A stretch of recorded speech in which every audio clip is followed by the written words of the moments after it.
ऐसे ही educational video को पाने के लिए मेरे चैनल को सब्सक्राइब करें और साथ में बेल आइकन को प्रेस करें ताकि मेरे आने वाले वीडियो की नोटिफिकेशन आपको मिल सके। Okay, now let's start. Hello friends, कैसे हो आप सब। मैं विकास एक बार फिर आया हूँ कुछ नए टॉपिक के साथ। आप सभी का स्वागत है हमारे YouTube channel E study with Anil sir में। दोस्तों, जैसा कि आप जानते हैं अभी चल रही है मध्यकालीन भारत के इतिहास की सीरीज़। इस सीरीज़ में हमने इस्लाम का उदय तथा भारत पर अरबों के आक्रमण के बारे में पढ़ लिया है। इसी श्रृंखला में आगे बढ़ते हुए आज हम पढ़ेंगे भारत पर महमूद गजनवी के आक्रमण के बारे में। तो चलिए दोस्तों, शुरू करते हैं अपनी आज की वीडियो, वो भी बिना किसी देरी के। महमूद गजनवी का आक्रमण, दोस्तों इसी को हम लोग भारत में तुर्कों का आक्रमण भी कहते हैं। ठीक है, जैसे अभी लास्ट वीडियो में हमने भारत में अरबों के आक्रमण के बारे में देखा, वहाँ हमने मोहम्मद बिन कासिम के बारे में पढ़ा, वैसे ही अब हम देख रहे हैं भारत में तुर्कों के आक्रमण के बारे में। ठीक है, और हम यहाँ पढ़ेंगे महमूद गजनवी के आक्रमण के बारे में। तो यहाँ हम मेनली 3 लोगों के बारे में पढ़ेंगे। पहला तो है अलप्तगीन, और उसके दामाद सुबुक्तगीन, और उसके पुत्र महमूद गजनवी के बारे में। तो चलिए पहले अपने टॉपिक को देखते हैं, डैट इज़ अलप्तगीन। तो दोस्तों, अलप्तगीन समनी वंश के शासक अबुल मलिक का एक गुलाम था। तो दोस्तों, तुर्क देश में क्या होता था, वहाँ पे गुलाम प्रथा बहुत चलती थी। तो ये अलप्तगीन समनी वंश के शासक अबुल मलिक का एक गुलाम था। ठीक है, उसकी प्रतिभा और सैनिक गुणों से प्रभावित होकर अबुल मलिक ने उसे खुरासान का गवर्नर नियुक्त कर दिया। तो दोस्तों, ये था तो एक गुलाम, लेकिन ये बहुत ही बहादुर था। ठीक है, लड़ाई और युद्ध में बहुत ही इसको महारत हासिल थी। तो इसकी जो प्रतिभा थी उसको देखकर अबुल मलिक ने इसे खुरासान का गवर्नर नियुक्त कर दिया। गवर्नर मतलब लाइक अ पीएम। ठीक है, ये एक वहाँ के गवर्नर थे, लेकिन अबुल मलिक उनके एक तरीके से मालिक थे। ठीक है, ये उनके अंडर में काम करते, तो ये खुरासान के गवर्नर नियुक्त कर दिए गए अपनी प्रतिभा के दम पर।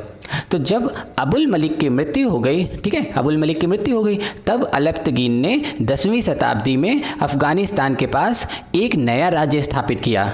ठीक है दोस्तों, तो जब अबुल मलिक की मृत्यु हो गई, यानी कि इनके मालिक की मृत्यु हो गई, तब इन्होंने क्या किया, अलप्तगीन ने 10वीं शताब्दी में अफगानिस्तान के पास एक नया राज्य स्थापित किया और गजनी को अपनी राजधानी बनाई। ठीक है, जो नया राज्य बना उसकी राजधानी क्या थी, गजनी। ठीक है, ये आपको ध्यान रखना है। इसी के साथ इन्होंने गजनी वंश या फिर यामिनी वंश की स्थापना की। तो दोस्तों, ये बहुत ही ज़्यादा इंपॉर्टेंट क्वेश्चन है और कई बार एग्जाम में पूछा गया है कि यामिनी वंश क्या है। ठीक है, मतलब ऐसे पूछा जाता है कि महमूद गजनवी किस वंश का शासक था, तो आपको बताना है यामिनी वंश का। ये आपको जरूर याद रखना है। ठीक है, तो अलप्तगीन, सुबुक्तगीन और महमूद गजनवी ये तीनों यामिनी वंश के शासक थे। ठीक है, और गजनी वंश के तो थे ही, क्योंकि गजनी इनकी राजधानी थी। ठीक है, तो अभी हमने देखा अलप्तगीन की मृत्यु के बाद उसका दास व दामाद उत्तराधिकारी बना। तो दोस्तों, यहाँ आपने देखा अलप्तगीन के बारे में बस हमें यही पढ़ना है। मेन चीज़ क्या है, इन्होंने गजनी राज्य की स्थापना की। ठीक है, गजनी को एक्चुअली राजधानी बनाया था और इन्होंने अफगानिस्तान के पास एक नया राज्य स्थापित किया था। तो हम यहाँ इसके बारे में यही देखेंगे। ठीक है, कि गजनी को अपनी राजधानी बनाई और ये अबुल मलिक का एक गुलाम था। तो अलप्तगीन का यहाँ पे रोल ख़त्म होता है। अब इनकी मृत्यु भी हो गई है। उनकी मृत्यु के बाद हमने देखा कि उनके जो दास व दामाद थे, ठीक है, जिनका नाम था सुबुक्तगीन, वो शासक बनते हैं। ठीक है, सुबुक्तगीन 977 से 997 ईस्वी तक, ठीक है, गजनी की गद्दी पर अलप्तगीन की मृत्यु के बाद बैठा। तो ये तो हमने देखा कि जब जैसे ही अलप्तगीन की मृत्यु हो गई, सुबुक्तगीन राजगद्दी पर बैठ गए गजनी के। प्रारंभ में वह एक गुलाम सैनिक को दोस्तों मामलूक भी कहते हैं। ठीक है, मामलूक का मतलब क्या होता है, स्लेव सोल्जर, यानी कि गुलाम सैनिक था जिसे अलप्तगीन ने खरीद लिया था। तो दोस्तों, यहाँ पे मैं आपको एक चीज़ बताना चाहता हूँ। पहले क्या होता था, जब इस समय जब हम पढ़ रहे हैं 10वीं शताब्दी के आसपास, तो ये होता था कि वहाँ पे बहुत सारे गुलाम बेचे जाते थे जो अपने घर से बेघर हो जाते थे किसी कारणवश, तो वो गुलाम बन जाते थे। ठीक है, उसे दूसरे लोग पकड़ लेते थे और गुलाम की तरीके से उसे मार्केट में बेचा जाता था। तो बाकी लोग क्या करते थे, इन गुलामों को खरीदने जाते थे। तो कई बार क्या होता था कि ये जो राजा महाराजा होते थे वो ऐसे गुलाम को खरीद लेते थे जो कि बहुत ही हाईली टैलेंटेड होते थे। उन्हें थोड़ी सी ट्रेनिंग देने के बाद में वो किसी भी हद तक बड़े योद्धा बन सकते हैं। ठीक है, तो ये लोग ऐसा ही करते थे। तो अलप्तगीन ने भी यही किया। सुबुक्तगीन जो कि एक दास था, इसको खरीद लिया। ठीक है, ये एक तरीके से उनका गुलाम था। ठीक है, और इसको मामलूक बना लिया अपना। मामलूक का मतलब गुलाम सैनिक बना लिया। और उसके बाद में इस मामलूक की प्रतिभा से प्रभावित होकर अलप्तगीन ने उसे अपना दामाद बना लिया। तो दोस्तों क्या होता था कि ये बहादुर तो होते ही हैं, जैसे ये स्लेव सोल्जर इनको खरीदे गए, ठीक है। उसके बाद जब देखते हैं कि यार ये तो बहुत टैलेंटेड है, तो ये लोग क्या करते थे, कई बार अपनी बेटी का विवाह उसी से कर देते थे, ठीक है, उनकी प्रतिभा को देखते हुए। तो ऐसा ही कुछ किया अलप्तगीन ने। अलप्तगीन ने सुबुक्तगीन को अपना दामाद बना लिया और किस चीज़ की उपाधि दी, जो उपाधि थी अमीर उल उमरा। अमीर उल उमरा इसका मतलब होता है अमीरों का अमीर, इस नाम से उपाधि दी, ठीक है। तो ये आपको ध्यान रखना है, अलप्तगीन ने इस नाम की उपाधि दी। अब हम देखते हैं सुबुक्तगीन भारत पर आक्रमण करने वाला प्रथम तुर्क शासक था। तो दोस्तों ये बहुत ही इंपॉर्टेंट लाइन है, ठीक है, बहुत बार एग्जाम में पूछा जाता है और बच्चे इसको गलत करके चले आते हैं। वहाँ पूछा जाता है कि भारत में सबसे पहली बार तुर्कों की तरफ से किसने आक्रमण किया, ठीक है। जैसे बोलते हैं ना भारत पर अरबों का आक्रमण सबसे पहले किसने किया, ऐसे ही क्वेश्चन आता है कि भारत पर तुर्कों की तरफ से सबसे पहला आक्रमण किसने किया। तो आपको बताना है कि सुबुक्तगीन भारत पर तुर्कों की तरफ से आक्रमण करने वाला पहला व्यक्ति था। बहुत से लोग क्या कहते हैं, महमूद गजनवी लगा के चले आते हैं, जबकि महमूद गजनवी फर्स्ट नहीं था, वो सेकंड नंबर पे था, पहले नंबर पे तो सुबुक्तगीन ही था, ठीक है।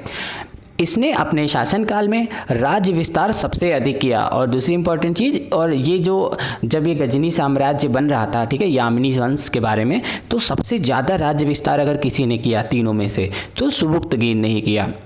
986 ईस्वी में इसने शाही वंश के राजा जयपाल पर आक्रमण किया और जयपाल को पराजित कर दिया। तो दोस्तों अगर हम तुर्क देश की बात करें तो ये जहाँ पे आज के समय ईरान, तेहरान और मतलब अफ़गानिस्तान वगैरह का जो एरिया है वो उस समय तुर्क में आता था और भारत की सीमा तुर्कों की सीमा से मिलती थी। तो क्या होता है, जहाँ पे सीमाएं मिलती हैं वहाँ पे हमेशा कन्फ्लिक्ट बना ही रहता है। तो यही वाला कन्फ्लिक्ट बना हुआ था सुबुक्तगीन और जयपाल के बीच में। तो एक बार क्या हुआ कि 986 ईस्वी में सुबुक्तगीन ने जयपाल पर आक्रमण कर दिया। जयपाल कौन थे दोस्तों, ये शाही वंश के राजा थे, ठीक है। जैसे सुबुक्तगीन और अलप्तगीन हमारे यामिनी वंश के शासक थे, वैसे ही जयपाल शाही वंश के राजा थे, ठीक है। उन पर इसने आक्रमण कर दिया और जयपाल को पराजित भी कर दिया यहाँ पे। तो दोस्तों कई किताबों में आप देखेंगे कि यहाँ पर युद्ध का कोई निर्णय नहीं आया। कुछ लोग कहते हैं कि नहीं, पराजित नहीं कर पाए थे, लेकिन कुछ लोग कहते हैं पराजित भी कर दिया था। लेकिन ये तो कंफर्म है कि वो जो सुबुक्तगीन था वो इनसे बहुत सारा धन इकट्ठा ना करके लूट के चला गया, ठीक है। तो जब धन लूट के जा रहा है तो इससे क्या पता चलता है कि इनकी हार हो गई थी जयपाल की, ठीक है। तो यही देखने को आ रहा है। तो कई लोग ये मानते हैं कि जयपाल को पराजित कर दिया था इसने, तो उसके बाद बहुत सारी धन संपदा लूट के चला गया। तो दोस्तों अब मैं आपको बताऊं, सुबुक्तगीन के दो पुत्र थे, एक का नाम था इस्माइल और दूसरे का नाम था महमूद गजनवी। सुबुक्तगीन के शासनकाल में महमूद गजनवी खुरासान का गवर्नर था। दोस्तों ये भी बहुत इंपॉर्टेंट है, कई बार एग्जाम में आता है कि जो ये महमूद गजनवी है ये राजा बनने से पहले, ठीक है, वो कहाँ का गवर्नर था, तो वो खुरासान का गवर्नर था, ठीक है, खुरासान का गवर्नर, याद कर लो दोस्तों।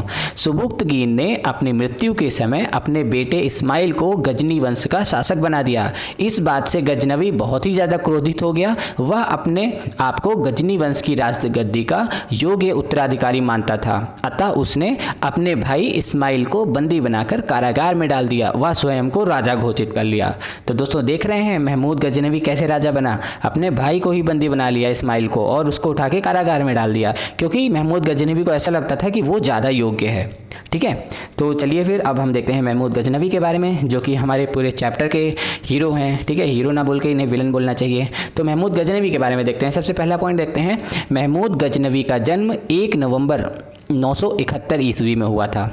यह सुबुक्तगीन का पुत्र था। तो ये डिटेल तो हम जानते ही हैं। 998 ईस्वी में यह अपनी पिता की मृत्यु के बाद राजा बना, ठीक है, ये भी हम जानते हैं। गजनी वंश यानी यामिनी वंश का शासक बनने के बाद वह खलीफा अल कादिर बिल्लाह से मिलने गया, ठीक है दोस्तों। तो अब हम यहाँ पे क्या देख रहे हैं कि जैसे ही हमारे महमूद गजनवी शासक बने, वो चले गए खलीफा से मिलने, जिनका नाम था अल कादिर बिल्लाह, ठीक है। अब देखो दोस्तों, नोट मैं एक यहाँ पे नोट पढ़ता हूँ, वो देखिए। शासक बनने के बाद उनको खलीफा से अनुमति व आशीर्वाद लेना होता था। तो दोस्तों जो भी लोग शासक बनते थे उनको खलीफा लोगों से अनुमति लेना पड़ता था, या कह सकते हैं आशीर्वाद लेना होता था, क्योंकि खलीफा लोग इस्लामिक समाज के धार्मिक गुरु माने जाते थे, ठीक है। और आपको तो पता है ये धार्मिक गुरु के साथ साथ वो राजनीतिक गुरु भी बन गए थे, और जो भी लोग राजा बनते थे वो जाके अनुमति लेते थे, या कह सकते हैं आशीर्वाद लेते थे इन खलीफाओं से। और अगर कोई शासक अनुमति लेने से मना कर दे या फिर खलीफा के पास ना जाए अनुमति लेने, तो ये माना जाता था कि वो गैर इस्लामिक है, और फिर उसके आस पड़ोस के जो इस्लामिक राज्य होते थे वो उनसे दुश्मनी कर लेते थे, ठीक है। ये माना जाता था कि ये तो गैर इस्लामिक है, ये तो खलीफा से आशीर्वाद ही लेने नहीं गया। तो इसीलिए आप देख सकते हैं दोस्तों खलीफा की कितनी इज्जत थी यहाँ पे, ठीक है, इनका कितना रुतबा था उस समय। खलीफा तो मैंने क्या बताया कि इन्होंने ऐसी गलती नहीं की, हालांकि महमूद गजनवी चले गए खलीफा से मिलने या फिर अनुमति लेने बोल सकते हैं। तो खलीफा इनसे बड़ा खुश था। खलीफा जिसका नाम था अल कादिर बिल्लाह, इसने महमूद गजनवी को सम्मान का चोगा दिया। तो दोस्तों कई बार होता है ना शॉल वगैरह उड़ाते हैं, तो ऐसे ही सम्मान का चोगा दिया और कुछ उपाधियों से सम्मानित किया। तो दोस्तों कुछ उपाधियां भी दे दी इनको, ठीक है। दोस्तों मैंने एक बात देखा है कि पहले उपाधियां देने का बड़ा प्रचलन था। अगर एक व्यक्ति किसी दूसरे व्यक्ति से प्रभावित है तो वो उसको किसी चीज़ की उपाधि दे देता था, ठीक है। ऐसे ही इन्होंने क्या किया, खलीफा ने महमूद गजनवी को उपाधि दे दी। तो दोस्तों देखते हैं कौन कौन सी उपाधि दी। सबसे पहली उपाधि थी यामीन उद दौला। तो यामीन उद दौला का मतलब क्या होता है, साम्राज्य का दाहिना हाथ, ठीक है, या इसे साम्राज्य का दक्षिणी हाथ भी कहते हैं। तो दोस्तों यहाँ पे हम क्या देख रहे हैं कि इनको जो सबसे पहली उपाधि मिली वो मिली यामीन उद दौला, और दूसरी उपाधि मिली अमीन उल मिल्लत। अमीन उल मिल्लत का मतलब होता है धर्म संरक्षक, ठीक है। दोस्तों धर्म संरक्षक वाला मैं आपको बताऊं कि जब महमूद गजनवी, ठीक है, खुरासान का गवर्नर था, उस समय क्या होता था, उस समय तो देखिए मतलब एक नॉर्मल सा गवर्नर ही था, तो इसने धर्म को बहुत ज़्यादा प्रचार प्रसार किया। और दोस्तों मैं आपको बताऊं जो इस धर्म को यानी इस्लाम धर्म को नहीं मानते थे उनको ये डायरेक्ट मरवा दिया करता था, ठीक है। और अपने धर्म को इतना तेज़ी से फैलाया, आधे से ज़्यादा लोग तो डर के मारे इसके धर्म को मानने लग गए, और बहुत सारे लोग के पास कोई ऑप्शन नहीं था इसलिए वो उनके धर्म को मानने लग गए। तो ये धर्म का प्रचार बहुत किया। तो खलीफा को ये बात पता थी, तो खलीफा ने इसीलिए इनको धर्म संरक्षक की उपाधि दी। तो धर्म संरक्षक को क्या कहते थे, अमीन उल मिल्लत, ठीक है। और इसको जो तीसरी उपाधि मिली वो मिली सुल्तान की। तो दोस्तों ये भी बहुत ही ज़्यादा इंपॉर्टेंट क्वेश्चन है। First king ever to get this title, ठीक है, पहला राजा आज तक कोई भी हुआ है जिसे सुल्तान की उपाधि मिली हो, तो वो था हमारा महमूद गजनवी, ठीक है। महमूद गजनवी ऐसा राजा था जिसे सबसे पहली बार सुल्तान की उपाधि मिली थी। इसके बाद आप देखेंगे कि मध्यकालीन इतिहास में बहुत से राजाओं ने आगे चल के सुल्तान की उपाधि ली, तो लेकिन सबसे पहला जो राजा था, शासक था, वो था महमूद गजनवी, ठीक है, ठीक है। तो ये मैंने आपको बता ही दिया। तो महमूद गजनवी की अन्य उपाधियाँ, सबसे पहले नंबर पर गाजी, इसे गाजी की भी उपाधि दी गई, ठीक है। इसको गाजी की उपाधि क्यों दी गई, क्योंकि इसने विधर्मियों का कत्ल करने वाला व्यक्ति था। तो मैंने आपको बताया ना कि अपने इस्लाम धर्म को फैलाने में इतना ज़्यादा मग्न हो गया था कि इसने जो गैर इस्लामिक लोग थे, अगर वो इस्लाम में कन्वर्ट नहीं होते थे तो ये डायरेक्ट उनको कत्ल कर देता था, उनको मार डालता था। तो इसीलिए इसे गाजी की भी उपाधि दी गई, विधर्मियों का कत्ल करने वाला। और इसे बूता किशन यानी मूर्ति भंजक, अभी जब हम पढ़ेंगे ना इनके लूट के बारे में, इन्होंने भारत को कितना लूटा, मंदिरों को कितना नुकसान पहुंचाया, इन्होंने बहुत ज़्यादा नुकसान किया, मूर्तियां बहुत सारी तोड़ी, ठीक है। तो इसीलिए इन्हें मूर्ति भंजक यानी बूता किशन की भी उपाधि दी गई। तो दोस्तों 5 उपाधियां हैं इनके पास महमूद गजनवी के बाद, वो आपको ज़रूर याद रखना है, यामीन उद दौला, अमीन उल मिल्लत, ठीक है, सुल्तान, गाजी, बूता किशन। ओके, अब हम देखते हैं महमूद गजनवी के आक्रमण के बारे में। दोस्तों इसी के बारे में तो हमें पढ़ना है, ठीक है। सर हेनरी एलियट ने, जो कि एक बहुत ही बड़े इतिहासकार हैं, उनके अनुसार सन 1001 ईस्वी से 1027 ईस्वी तक महमूद गजनवी ने भारत पर 17 बार आक्रमण किए, ठीक है दोस्तों। हेनरी एलियट, ये एग्जाम में बहुत बार क्वेश्चन आता है कि महमूद गजनवी ने जो भारत पर 17 बार आक्रमण किए उसका प्रमाण कैसे मिलता है, इसके बारे में किसने बताया। तो इसके बारे में हिस्टोरियन थे हेनरी एलियट, उन्होंने ही बताया कि 1001 ईस्वी से 1027 ईस्वी तक महमूद गजनवी ने भारत पर 17 बार आक्रमण किए। ठीक है दोस्तों, महमूद गजनवी ने भारत पर आक्रमण करने का उद्देश्य ना कि साम्राज्य विस्तार करना और ना ही इस्लाम का प्रचार करना था, बल्कि इसने कुल 17 आक्रमण केवल धन संपदा लूटने के लिए किए। तो हेनरी एलियट ने यह भी बताया कि महमूद गजनवी भारत पर जो 17 बार आक्रमण किया था उसमें एक बार भी वो ये नहीं सोचा था कि साम्राज्य विस्तार करेगा, जबकि चाहता तो पूरा भारत देश पे कब्जा कर सकता था। इसने हर जगह तो ऑलमोस्ट लूट लिया। ठीक है, लेकिन उसका कभी ये उद्देश्य नहीं था कि वो वहाँ पे अपना नगर बसा ले, राज्य बसा ले। साम्राज्य विस्तार तो वो चाहता ही नहीं था, ना ही वो इस्लाम को फैलाना चाहता था। बस उसका एक ही उद्देश्य था, वो था कि जितना ज़्यादा से ज़्यादा हो सके भारत देश को लूट डालो। ठीक है, तो दोस्तों इसके अंदर भारत देश को लूटने की ये आग कहाँ से पैदा हो गई, ये भी आपको जानना बहुत ज़रूरी है। तो दोस्तों मैं आपको बताता हूँ, महमूद गजनवी से ही भारतवर्ष की अपार समृद्धि तथा धन दौलत के विषय में सुनता चला आ रहा था।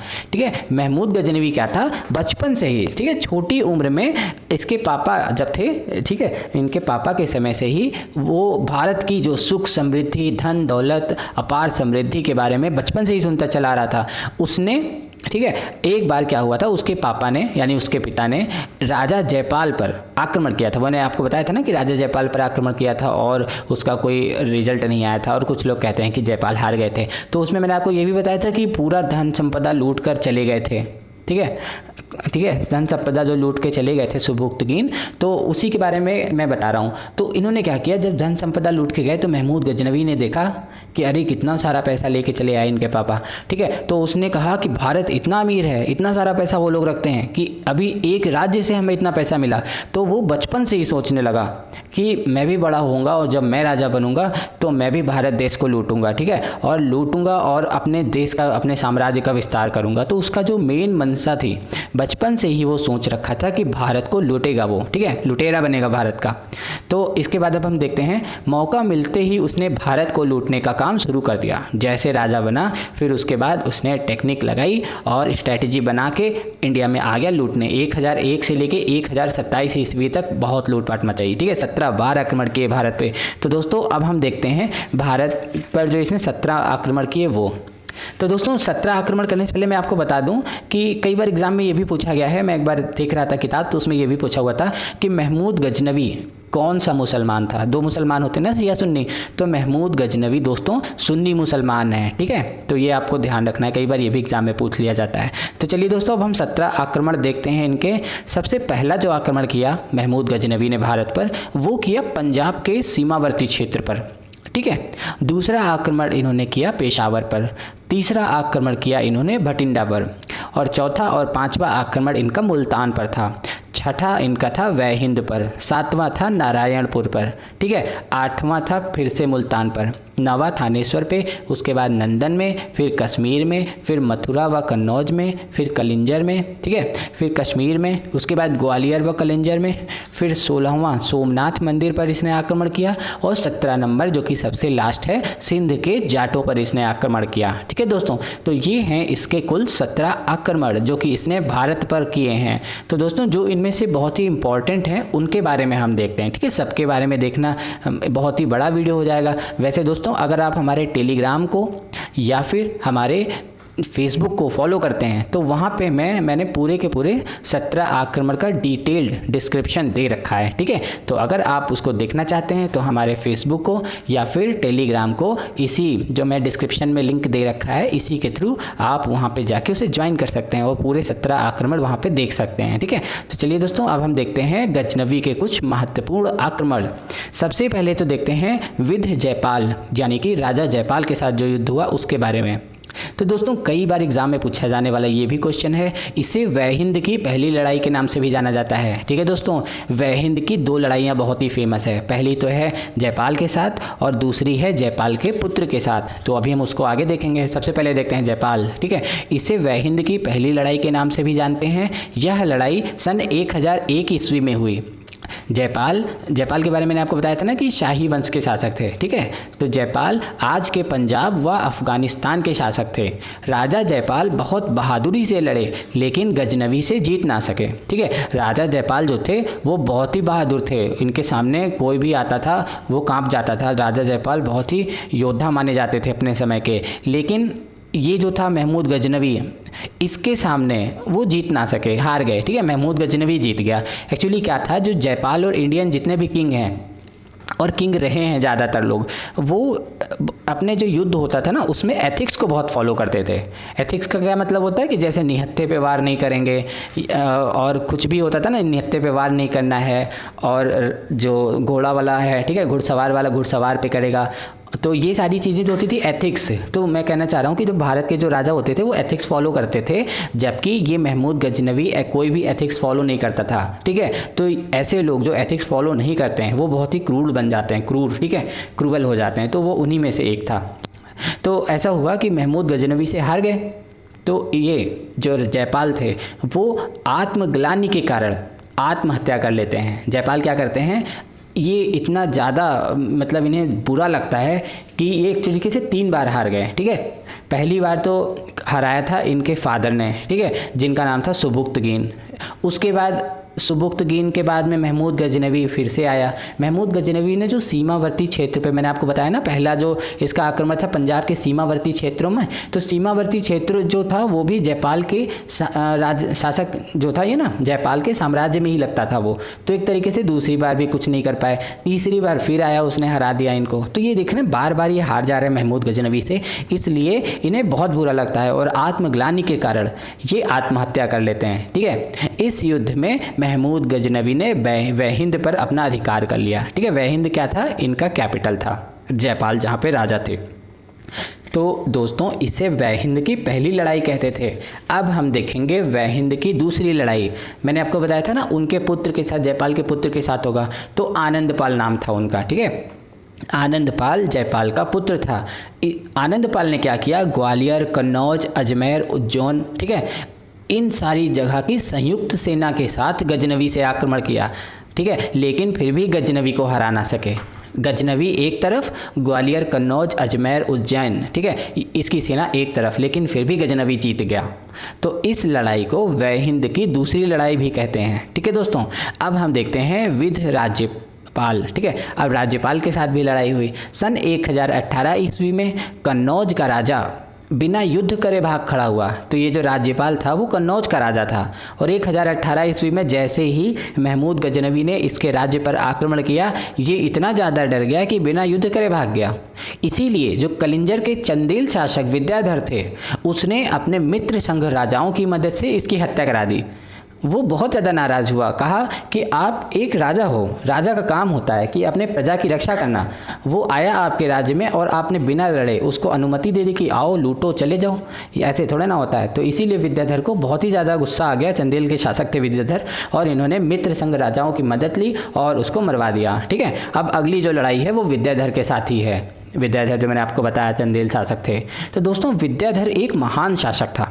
सन 1021 और 1022 में गजनी का इनसे कई दिनों तक युद्ध हुआ, लेकिन विद्याधर को हरा ना सके। लेकिन इस युद्ध में महमूद गजनवी भी नहीं हारा, दोनों बिल्कुल बराबर टक्कर की लड़ाई थी। अंत में दोनों पक्षों में संधि करना पड़ा। ठीक है, दोनों लोगों ने संधि किया। तो ये था विद्याधर के साथ भी बहुत ही इंपॉर्टेंट लड़ाई है। अब देखते हैं दोस्तों जो कि सबसे ज़्यादा इंपॉर्टेंट है, 17 बार जो इसने आक्रमण किए हैं, 17 में से सबसे ज़्यादा इंपॉर्टेंट सोमनाथ पर आक्रमण। ठीक है, महमूद गजनवी का सबसे चर्चित आक्रमण सोमनाथ के मंदिर पर सन 1025 ईस्वी में किया गया। तो दोस्तों ये आपको ध्यान रखना है कि 1025 ईस्वी में इसने आक्रमण किया था, और ये इसका 16वां आक्रमण था। कई बार दोस्तों पूछ लेते हैं कि कौन से आक्रमण में सोमनाथ मंदिर को लूटा गया था, तो आपको बताना है कि 16वां आक्रमण था महमूद गजनवी का, जिसमें इसने सोमनाथ को लूट लिया था। ठीक है, तो अब हम देखते हैं महमूद गजनवी ने सोमनाथ मंदिर पर आक्रमण करके भगवान शिव मंदिर को नष्ट कर दिया और अपार धन संपदा लूट डाली। यह आक्रमण चालुक्य वंश के शासक भीमदेव के समय में हुआ था। ठीक है, भीम प्रथम के समय हुआ था। ठीक है दोस्तों, तो ये भी कई बार पूछा जाता है कि सोमनाथ पर जो आक्रमण हुआ वो कौन से शासक राज्य कर रहे थे उस जगह पे। तो आपको बताना है कि चालुक्य वंश के शासक जिसका नाम था भीमदेव, भीमदेव को भीम प्रथम के नाम से भी जाना जाता है, तो इनके समय में हुआ था। और ये कहाँ पर स्थित है, यह मंदिर गुजरात प्रांत के काठियावाड़ जिले में समुद्र तट पर स्थित था। ठीक है, इस लूट में उसे करीब 20 लाख दिनार की संपत्ति हाथ लगी।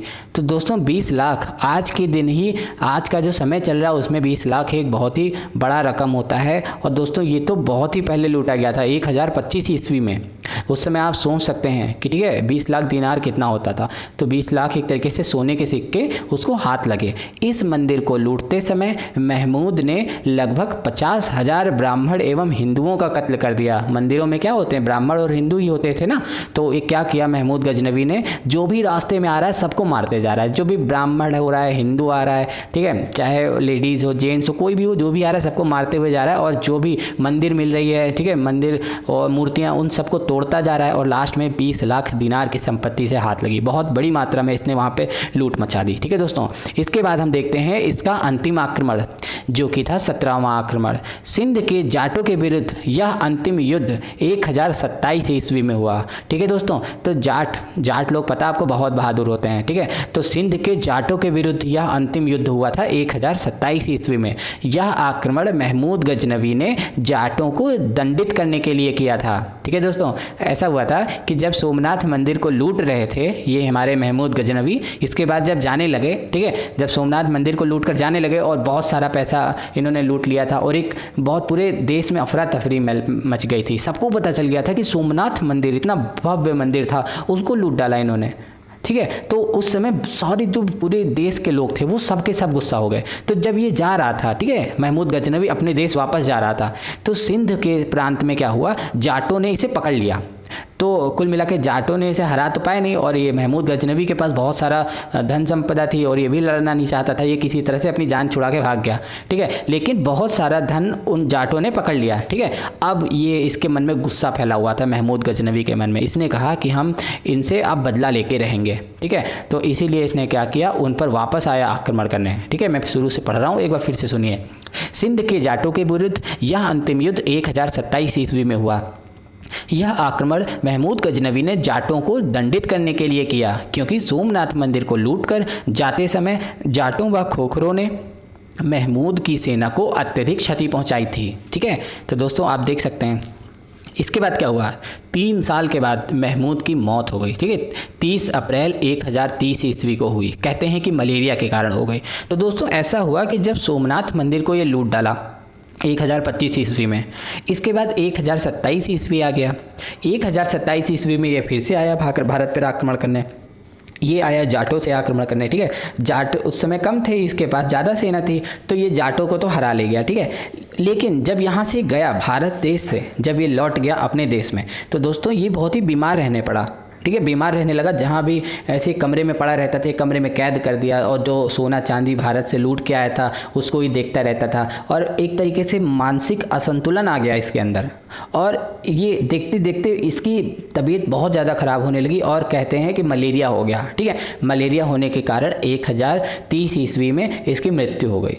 ठीक है, तो मृत्यु हो गई। अब पता नहीं जो इतना सारा पैसा वैसा लूट के गए थे वो क्या कर पाए, मृत्यु के बाद अपने साथ ले जा पाए या नहीं, ये नहीं पता, लेकिन पूरी ज़िंदगी भर ये लूटता ही रहा। ठीक है, और देखो दोस्तों, और उस जो धन को इसने लूटा उसका यूज़ भी नहीं कर पाया। 3 साल के बाद ही वो मर गया। दोस्तों इसका क्या मानना था कि जो जैसे क्या होता है ना, सैनिक वैनिक थे इनके, और राज्य को विस्तार भी करना, ये राज्य विस्तार भारत की तरफ नहीं करना चाहता था, ये उधर मिडिल ईस्ट की तरफ राज्य विस्तार करना चाहता था। तो ये चाहता था कि हमारा जो मिडिल ईस्ट की तरफ राज्य विस्तार हो, उस समय हमें बहुत सारे धन की ज़रूरत पड़ेगी। तो धन कहाँ से आएगा, तो और इसे पता था कि हमारी जो भारत देश है वो सोने की चिड़िया है। तो इसने कहा कि भारत से हम सोना लूटेंगे, उससे हम सैलरी देंगे अपने सैनिकों को और अपने कर्मचारियों को, जो भी राजा के साथ कर्मचारी लोग होते हैं उनको सैनिक सैलरी देगा, और उसके बाद में अपने राज्य का विस्तार करेगा मिडिल ईस्ट की तरफ। ये इसका एम था। ठीक है, लेकिन पैसा वैसा तो लूट लिया, सैलरी वैलरी भी हो सकता है दिया ही होगा इसने, लेकिन ये विस्तार नहीं कर पाया। ठीक है दोस्तों, तो ये भी आपको ध्यान देना है ये चीज़। तो अब मैं क्या बता रहा हूँ आपको, अब मैं देखता हूँ, अब कुछ नोट्स के बारे में पढ़ते हैं। सोमनाथ के आक्रमण के दौरान दो हिंदुओं जिनका नाम था सेवंत राय तथा तिलक, उसने उनका साथ दिया था। तो दोस्तों ये भी कई बार एग्जाम में पूछा जाता है कि क्या होता है, ये सोमनाथ मंदिर इतना बड़ा मंदिर था, ऐसे तो ही नहीं बिना प्लानिंग के आए लूट के चले गए। कोई ना कोई तो रहा होगा ना अंदर से जिसने इनको अपनी सारी खुफिया चीज़ें बताई होंगी। तो वो था तिलक और सेवंत राय। ठीक है, तिलक के बारे में तो कहते हैं कि जो 17 आक्रमण किए हैं उसमें बहुत सारे आक्रमण में तिलक ने ही साथ दिया है। तो दोस्तों ये दो हिंदू थे जिन्होंने सोमनाथ मंदिर के आक्रमण के समय महमूद गजनवी का साथ दिया था। तो ये ध्यान रखना आपको, सेवंत राय और तिलक। महमूद गजनवी के सोमनाथ मंदिर का क्षतिग्रस्त करने के बाद भीमदेव ने इसका पुनर्निर्माण कराया। तो दोस्तों भीमदेव के बारे में मैंने आपको बताया था कि इन्हें भीम प्रथम के नाम से भी जाना जाता है। ठीक है, इन्हीं के शासनकाल में सोमनाथ मंदिर तोड़ा गया था। तो बाद में जब वो लूट लाट के चला गया ना, तो उसके बाद में इन्होंने उसका रेनोवेशन भी करवा दिया। महमूद गजनवी के भारत पे आक्रमण करने के कारण वाई, ठीक है, मतलब ऐसा क्या था, वो आक्रमण क्यों करना चाहता था। तो पहले नंबर पे देखते हैं अपने राज्य की सुरक्षा हेतु शाही वंश पर आक्रमण। तो दोस्तों क्या होता था, मैंने आपको बताया था कि ये जो तुर्क साम्राज्य था, ठीक है, यानी यामिनी वंश था, इसकी जो अंतिम सीमा थी वो भारत से मिलती थी। ठीक है, भारत की तरफ से मिलती थी। और हमारे भारत के जो मैंने आपको बताया जयपाल जो थे, वो जयपाल का लास्ट पॉइंट और इनका महमूद गजनवी का लास्ट पॉइंट वो बिल्कुल मिलता था। कन्फ्लिक्ट इसी के कारण था इतना सारा। तो अपने राज्य की सुरक्षा हेतु इन्हें डर था कि कहीं ऐसा ना हो कि इंडिया वाले कोई मतलब बहुत ही बड़ा राजा बन जाए और वो आके हमारे देश की तरफ आक्रमण कर दे। तो इसीलिए अपने राज्य की सुरक्षा करने के लिए इसने आक्रमण करा। दूसरा बताया जाता है कि राज्य विस्तार एवं अपने शत्रुओं को पराजित करने के लिए धन की आपूर्ति करना। तो मैंने आपको बताया ये मिडिल ईस्ट की तरफ यात्रा करना चाहते थे। ठीक है, मिडिल ईस्ट की तरफ ये अपना राज्य विस्तार करना चाहते थे। तो ये क्या चाहते थे, इनके अपने जो शत्रुओं को हराना पड़ेगा, बहुत सारे हमें वेपन्स की ज़रूरत पड़ेगी, तलवार भाला, ठीक है, इन सब चीज़ों की ज़रूरत पड़ेगी। तो उसके लिए पैसे चाहिए होते हैं। तो पैसे हमें कहाँ से मिलेंगे, भारत से मिलेंगे। ठीक है, लूट लाट के। तो उसके बाद हम अगला पॉइंट देखते हैं कि महमूद अपने विरुद्ध भारतीय राजाओं को संगठित या दलबंदी ठीक है करने का अवसर नहीं देना चाहता था। तो महमूद गजनवी ये जानता था कि हो सकता है कि भारत के राजा एकजुट हो जाएं और सारे लोग मिलकर हमारे राज्य पर आक्रमण कर दें। तो ये सोच रहा था कि एक एक करके हम सबको आक्रमण करते रहेंगे सबके ऊपर, जिससे सब हमारे आक्रमण से ही डरे रहेंगे और कभी एकजुट ही नहीं हो पाएंगे। तो ये भी एक कारण था महमूद गजनवी का। अब हम देखते हैं दोस्तों महमूद गजनवी के दरबारी विद्वान के बारे में। ठीक है, जब ये महमूद गजनवी भारत आया था तो इसके साथ बहुत सारे विद्वान लोग भी आए थे। तो 4 विद्वान आए थे। ठीक है दोस्तों, तो अब हम सबसे पहले विद्वान के बारे में देखते हैं। उनका नाम था उत्बी। दोस्तों कई बार एग्जाम में पूछा जाता है कि महमूद गजनवी का शाही इतिहासकार कौन था, तो वो था उत्बी। दोस्तों शाही इतिहासकार क्या होता है, पहले ज़माने के जो राजा होते थे वो क्या करते थे, अपने साथ एक इतिहासकार को लेके चलते थे। ठीक है, जैसे कि क्या इतिहासकार, क्या मान लो वो कोई भी काम कर रहे हैं तो इतिहासकार उनके बारे में लिखता रहता था। ठीक है, कि आज हमारे राजा यहाँ पर मिलने गए, ठीक है, आज इन्होंने इस पर आक्रमण किया, आज इनके घर इतने लोग मिलने आए, ठीक है, ये वाला गेम खेलते थे, वो सारी चीज़ें इनका इतिहासकार हर दिन लिखता रहता था। तो उत्बी उन्हीं शाही इतिहासकारों में से एक था। ठीक है, महमूद गजनवी का शाही इतिहासकार था। ये भी कई बार एग्जाम में आ जाता है। उत्बी कौन था, शाही इतिहासकार। इसने दोस्तों 2 किताबें लिखी हैं।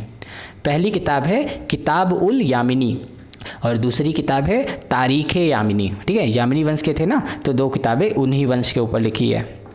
अब हम देखते हैं अगले हमारे विद्वान अल-बरूनी। ठीक है, अल-बरूनी गणित, दर्शन, ज्योतिष, संस्कृति का उच्च कोटि का विद्वान था। यह 11वीं शताब्दी में गजनवी के साथ भारत आया था। पुराणों का सर्वप्रथम अध्ययन इसी ने किया था। ठीक है दोस्तों, देख सकते हैं आप कितना टैलेंटेड था ये। इसकी जो 2 किताबें हैं वो बहुत ही फेमस हैं, किताबुल हिंद और तारीख़ हिंद। इन दोनों किताबों से उस वक्त के भारत के बारे में पता चलता है। ठीक है, भारत के साम्राज्य के बारे में, वो कैसा दिखता था, उस समय कौन कौन से राज्य थे, इन सब के बारे में हमें इन किताबों से पता चलता है, अल-बरूनी के। ठीक है, इन दोनों किताबों से उस वक्त के भारत के बारे में पता चलता है। और रजनीकांत शर्मा ने तारीख़ हिंद का हिंदी अनुवाद कराया। ठीक है, अरबी भाषा में थे ना ये, इसके बाद में रजनीकांत शर्मा ने क्या किया, इसको हिंदी अनुवाद कराया। तो ये भी कई बार क्वेश्चन आ जाता है कि अल-बरूनी के द्वारा लिखित तारीख़ हिंद का हिंदी अनुवाद किसने किया, तो आपको बताना है रजनीकांत शर्मा ने किया। तीसरे नंबर पे हम देखते हैं फिरदौसी। फिरदौसी भी आए थे इनके साथ। इन्होंने कौन सी रचना की? शाहनामा। और दोस्तों शाहनामा को अफ़गानिस्तान का महाभारत भी कहते हैं, ठीक है। जैसे अपने भारत का तो महाभारत है ही है, वैसे ही अफ़गानिस्तान का महाभारत शाहनामा को कहते हैं, ठीक है। इनको पूर्व का होमर की उपाधि दी गई है, ठीक है। फिरदौसी को पूर्व के होमर की उपाधि दी गई है। ये भी बहुत इंपॉर्टेंट क्वेश्चन है, ठीक है दोस्तों। ये सारे बहुत इंपॉर्टेंट क्वेश्चन है जो मैं आपको बताता रहता हूँ बीच बीच में, ठीक है। पूर्व का होमर, ऐसे डायरेक्ट क्वेश्चन पूछ लिया जाएगा आपसे। चौथे नंबर पे आता है बैहाकी। ये भी आए थे चौथे नंबर पे। तो तारीख़ सुबुक्तगीन की रचना बैहाकी ने की थी, ठीक है। सुबुक्तगीन कौन थे? इनके गजनवी के फादर थे, ठीक है। तो तारीख़ सुबुक्तगीन की रचना बैहाकी ने की। बैहाकी को पूर्वी पेप्स के नाम से भी जाना जाता है, ठीक है। कौन से नाम से? पूर्वी पेप्स। तो उसके बाद देखते हैं, महमूद गजनवी ने ही सबसे पहले संस्कृत मुद्रा लेख के चांदी के सिक्के चलवाए। तो दोस्तों ये कई बार आपसे पूछा जाता है कि महमूद गजनवी ने जो सिक्के चलवाए उसमें कौन सी लैंग्वेज लिखी हुई थी? तो एक तरफ अरबी भाषा लिखा हुआ था और दूसरी तरफ संस्कृत लिखा हुआ था, ठीक है दोस्तों। और जो इसका वजन था वो लगभग 3 ग्राम था। और 30 अप्रैल 1030 ईस्वी को महमूद गजनवी की मृत्यु हो गई। मैंने आपको बताया था कि मृत्यु के समय क्या क्या हुआ था इनके। ये जब सोमनाथ मंदिर को लूट कर गए थे, उसके बाद जाटों को हरा दिया, उसके बाद जो भी धन संपदा इकट्ठा की थी उसी कमरे में बैठे रहते थे, देखते रहते थे। और उसके बाद धीरे धीरे इनका मानसिक असंतुलन बढ़ता चला गया और बीमार होने लगे। बीमार होते रहे फिर धीरे इनको मलेरिया हो गया, ठीक है। और उसी मलेरिया से 30 अप्रैल 1030 ईस्वी को महमूद गजनवी की मृत्यु हो गई, ठीक है दोस्तों। तो चलिए फिर मृत्यु हो गई, अब इसको ख़त्म करते हैं अपने इस लेक्चर को। तो दोस्तों इसी के साथ हमारा आज का यह लेक्चर यहीं समाप्त होता है। अगर आपको यह वीडियो पसंद आया है तो लाइक का बटन जरूर प्रेस करें और साथ ही कमेंट में लिखकर बताएं कि आपको यह वीडियो कैसी लगी। और अगर आपने अभी तक हमारे यूट्यूब चैनल को सब्सक्राइब नहीं किया है तो उसको भी ज़रूर सब्सक्राइब करिए, ठीक है दोस्तों। अब अगले वीडियो में हम पढ़ेंगे मोहम्मद गौरी के बारे में, ठीक है। जैसे महमूद गजनवी ने भारत पर आक्रमण किया, मोहम्मद बिन कासिम ने भारत पर आक्रमण किया, वैसे ही मोहम्मद गौरी ने भी कुछ किया, ठीक है। क्या किया वो मैं बताऊंगा आपको अगले वीडियो में, ठीक है। अगले वीडियो आने तक पढ़ते रहिए और सीखते रहिए। जय हिंद दोस्तों।